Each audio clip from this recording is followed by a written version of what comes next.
Magandang araw sa ating lahat. Narito po ang ating weather update. Mahinang habagat ay naapektuhan itong northern at ang central Luzon.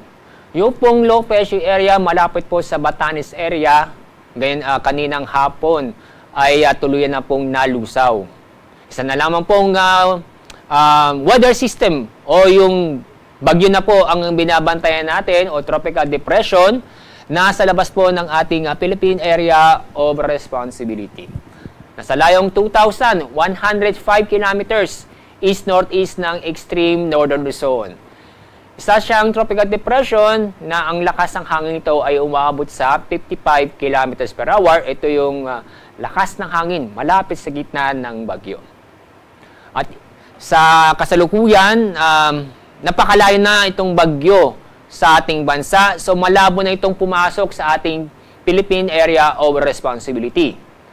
Itong bagyong ito ay na-impluwensyahan niya itong habagat, kaya ngayong araw may epekto pa rin o meron pa rin mahinang epekto ng habagat sa northern at central Luzon.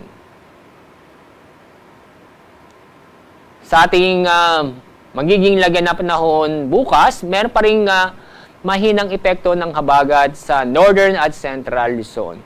Kaya makakaranas po ng paulap na kalangitan na may mga kalat-kalat na pag-ulan at thunderstorm sa Bataan at Zambales.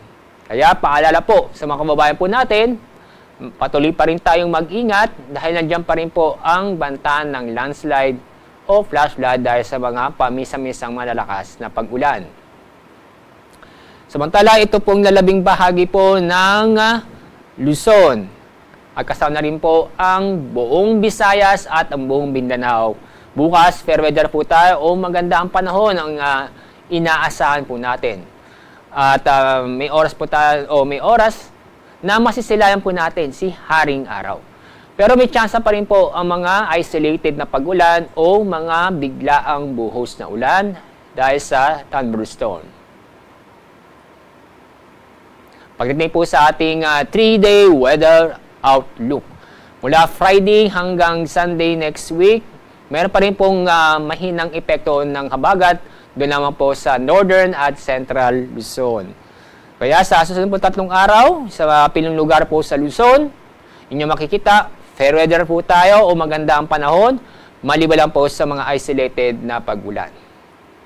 Ganun din po ang ating mararanasan sa mga kababayan po natin sa Metro Cebu, Iloilo City at sa Tacloban City.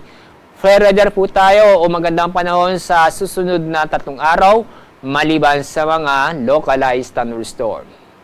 At sa mga lugar po sa Mindanao, makikita, ganun pa rin po.